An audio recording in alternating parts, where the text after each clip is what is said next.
Methanol கலந்து பண்ணால் அது விஷம் வந்துடும். மெத்தனால் அதில் சிறிய அளவில் கலப்பாங்க, சில நேரத்தில் கலப்பாங்க. இதில் எந்த அளவு கலந்துருக்காங்க அவங்களுக்கே தெரியல. இது மெத்தனால் பாய்சனிங். மெத்தனால் பாய்சனிங் 10 மணி நேரத்தில் அனுமதிக்கப்பட்டு ஆன்டிடோட் கொடுக்கணும். அதில் ஃபெமிபசோல்னு சொல்லிட்டு ஆன்டிடோட் இருக்கு. அது கொடுத்தா உடனடியாக ஒரு 10 மணி நேரம் 12 மணி நேரத்தில் அந்த மெத்தனால் உடம்புல அப்சார்ப் ஆகாம பார்த்துக்குவோம் அந்த ஆன்டிடோட். அந்த ஃபெமிபசோல் இல்லைன்னா கூட அட்லீஸ்ட் ஒரு எத்தனால் கொடுக்கலாம். இங்கே எத்தனால் கொடுத்துருக்குறாங்க. ஆனால் அந்த ஆன்டிடோட் முக்கியமானது. கடந்த ஆண்டு விழுப்புரம் மாவட்டத்தில் அப்போ முண்டியம்பாக்கம் மருத்துவமனையில் நான் போய் பார்த்தப்போ, சம்பவம் நடந்து பார்த்தப்போ, அப்போ நான் கேட்டேன், ஆன்டிடோட் இருக்கான்னு கேட்டேன். இல்லை சார், எங்ககிட்ட இல்லை சார், இன்னும் வரல சார். அப்போ என்ன சொன்னாங்க, அரசில் நாங்கள் அதெல்லாம் ரெடி பண்ணி தயாராக வச்சுருப்போம், இது போன்ற அடுத்த ஏதாவது சம்பவம் வந்ததுன்னா. எங்கேயாவது சென்னையில் இருந்தால் கூட சம்பவம் வந்தோன்னு அங்கேருந்து 2 மணி நேரத்தில் எடுத்து போட்டு இருந்தா நிறைய உயிரை காப்பாற்றிருக்கலாம். செய்கிறாங்க. இங்கே மருத்துவர்கள் மேலே குறை சொல்ல முடியாது. அவங்களுடைய எல்லாமே செஞ்சுட்டு தான் இருக்கிறாங்க, வேலை செஞ்சுட்டு இருக்காங்க. ஆனால் இந்த மெத்தனாலோட எஃபெக்ட் என்னன்னா, ஒரு வாரம் கழிச்சும் உயிருக்கு ஆபத்து வரும். குடிச்சு ஒரு வாரம் கழிச்சு நல்லா இருப்பாங்க, திடீர்னு உயிருக்கு ஆபத்து வரும். அப்படி வயிற்று வலி இருக்கும், கண்ணு பார்வை தெரியாது, நெஞ்சு வலி இருக்கும், யூரின் பிரச்சனை இருக்கும், இதெல்லாம் இருக்கும் அதில். அதனால குறைஞ்சது இந்த குடிச்சவங்க 10 நாள் அப்சர்வேஷனில் வச்சிருக்கணும், குறைஞ்சது. ஏன்னா அவங்க பேராமீட்டர்ஸ்லாம் பார்த்து தான் அதுக்கப்புறம் தான் 10 நாள் 15 நாளுக்கு அப்புறம் தான் அவங்க வீட்டுக்கு அனுப்பணும். அதனால ஏன்னா இப்போ இதில் என்னன்னா, கலெக்டர் என்ன சொல்லிட்டார் உடனே, இது விஷசாராயம் இல்லை அப்படின்னு சொன்னதுனால எல்லாமே மெத்தனமாக இருந்துட்டேன். அதில் ஒருத்தர் இந்த விஷசாராயம் குடிச்சு தான் செத்துருக்கிறார். அந்த நபருடைய சாவுக்கு வந்தவங்க தான் இவங்க எல்லாமே குடிச்சிருக்கிறாங்க. ஏன்னா நிறைய பேர் அடுத்தது வயல்ல படுத்துட்டு இருந்தாங்க, அங்கங்கே இருந்தாங்க, அவங்க எல்லாமே போதையில் இருக்காங்கன்னு நினச்சிக்கிட்டாங்க. அதுக்கப்புறம் தான் தெரிஞ்சது அவங்க இறந்துட்டாங்க, இந்த மாதிரி சிச்சுவேஷன்ல இருக்கிறாங்க. மட்டும் இல்லை, அரசு சாராயமும் வட மாவட்டத்தில் அதிக விற்பனை நடக்குது. இப்போ நீங்க வட மாவட்டத்தில் உள்ள 15 மாவட்டம் எடுத்துக்கங்க. விழுப்புரம், காஞ்சிபுரம், செங்கல்பட்டு, வேலூர், திருவண்ணாமலை, கடலூர், மயிலாடுதுறை, அரியலூர், கள்ளக்குறிச்சி, சேலம், தர்மபுரி, இதெல்லாம் எடுத்துக்கங்க. இதில் பார்த்தீங்கன்னா கடந்த 15 ஆண்டு காலமாக 10வது 12வது கல்வி அந்த ஸ்டாட்டிஸ்டிக்ஸில் கடைசி 15 இடத்துல இந்த 15 மாவட்டம் தான். ஆனால் இந்த 15-20 ஆண்டுகளில் டாஸ்மாக் விற்பனையில் முதல் மாவட்டம் பார்த்தீங்கன்னா இந்த 15 மாவட்டம் தான். தொழிற்சாலைகளில் கடைசியில் இருக்கிற மாவட்டம் இந்த 15 மாவட்டம். பர் கேபிட்டா இன்கம்ல தமிழ்நாட்டிலே கடைசியில் மாவட்டம் இந்த மாவட்டம் தான். குடிசைகள் அதிகமாக உள்ள மாவட்டம் இந்த மாவட்டங்கள் தான்.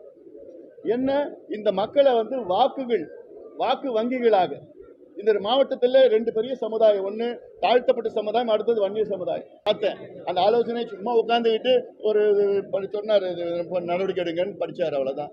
அது ஒரு 6 ஆலோசனை. உணர்வுபூர்வமாக கோபமாக இருக்கணும். நான் உட்காந்துருந்தேன்னா நான் சொல்லுவேன், எஸ்பியை கூப்பிட்டு வச்சு அடுத்தது 1 வாரம் டைம் கிளீனப் பண்ணுங்க, 8வது நாளில் நீங்கள் பண்ணலன்னா நீங்கள் சஸ்பெண்ட் பண்ணிவிடுவேன். நான் எங்கேயாவது கண்டுபிடிச்சா சஸ்பெண்ட் பண்ணுன்னு சொல்லணும். அந்த பயம் வரலையே யாருக்கும். பார்க்கக்கூடாது. இருக்கட்டும், அது கோர்ட்டுக்கு போகலாம், இவங்க கொடுக்கலன்னா நீதிமன்றம் போகலாம். நிச்சயமா அதுக்கு என்னன்னா, பாலு வழக்கறிஞர் அவர் தானே இன்னைக்கு இந்தியா முழுக்க எல்லாத்தையும் ஒழிச்சிருக்கிறாரு. நிச்சயமா நாங்கள் போவோம், என்னென்ன வகையில் இருக்கோ அனுப்புவோம். ஏன்னா ஏன் சிபிஐ என்கொயரி வேணும்னா, இது போன்ற யார் உடந்தையா இருக்கிறாங்க, யார் இதில் தொடர்பு உள்ளவர்கள், ஏதோ இந்த சம்பவத்துக்கு மட்டும் கிடையாது, கடந்த 20 ஆண்டு காலமாக யார் யார் சம்பவத்திற்கு உடந்தையா இருந்திருக்கோம், யார் இவங்களுக்கு பாதுகாப்பு கொடுத்துருக்காங்க, எங்கேருந்து வருது, எங்கே போகுது, வருங்காலத்தில் இது போன்ற சம்பவம் நடக்கக்கூடாது. அதுக்காக சிபிஐ என்கொயரி வேணும். ஏன்னா சிபிசிஐடி அதை நான் மதிக்கிறேன், நான் தப்பு சொல்லலை. ஆனால் அவங்களுக்கு ப்ரெஷர் கொடுப்பாங்க இவங்க. ஏன்னா இது அமைச்சர்கள்லாம் இருக்கிறாங்க, மாவட்ட செயலாளர்கள் இருக்கிறாங்க, அவங்க ப்ரெஷர் கொடுப்பாங்க. அதனால அது நேர்மையாக நடக்காது, உண்மையாக நடக்காது. கண் தடைப்பு ஒரு 10-20 பேர் கைது பண்ணாங்க. வருங்காலத்தில் இது போன்ற சம்பவம் நடக்கக்கூடாது. அதற்கு முதல்ல என்ன பண்ணணும், தமிழ்நாடு அரசு டாஸ்மாக் கடையை அட்லீஸ்ட் கொஞ்சம் கொஞ்சமாக மூடுங்க. ஏன்னா அந்த அதாவது குடி நோயாளிகளை தமிழக அரசு உருவாக்கி இருக்கு. மது இல்லாமல் இருக்க முடியாது. அவங்க கிட்ட போய் 150 ரூபாய்க்கு பதிலாக இங்கே 50 ரூபா 30 ரூபாய்க்கு குடிச்சிட்டு போகிறான். சொல்கிறானே என் பையன் காலையில் ஒரு பையன் இங்கே இன்னைக்கு காலையில் அட்மிட் பண்ணியிருக்காங்க. 4:30 மணிக்கு காலையில் 4:30 மணிக்கு எழுந்த உடனே குடிப்பான். அவன் வயசு 21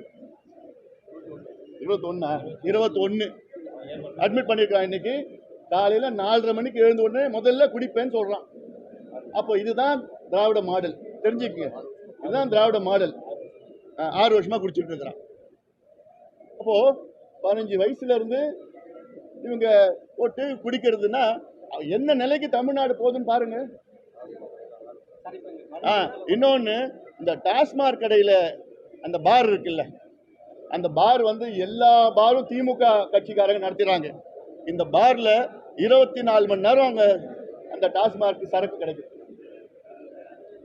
அவங்க என்ன பண்றாங்க, ராத்திரி முழுக்க கடையை வந்து 9 மணிக்கு மூடுறாங்களா, 10 மணிக்கு மூடுறாங்க கடை, பேருக்கு தான். அதுல எல்லாத்தையும் பக்கத்தில் வச்சிடுறாங்க, பாரில் கொடுத்துட்டு காலையில் வந்து கணக்கு போட்டு பில்லை போட்டுடுறாங்க, அவ்வளோதான். அப்போ என்ன நடத்துங்க, என்ன ஆட்சி நடத்துறீங்க? உங்களுடைய நிறுவனர் அண்ணா அவர்கள் எத்தனை முறை சொன்னார், மதுவில் வருகின்ற வருமானம் குஷ்வரோகி கையில் இருக்கின்ற வெண்ணையை போன்றது, அது ஒரு பொழுதும் எனக்கு வேண்டாம் என்று அவங்க நிறுவனர் அண்ணா அவர்கள் சொன்ன பிறகும் இவங்க அதில் போய் திணிக்கிறாங்க. விற்கல, இவங்க திணிக்கிறாங்க. செந்தில் பாலாஜி இருந்தார், உள்ள இருக்கிறார். அவர் இருந்தாருன்னா நேரம் 70,000 கோடிக்கு போயிருக்கோம் தமிழ்நாட்டில் மது விற்பனை. இப்போ 55,000 கோடி தான் இருக்கு.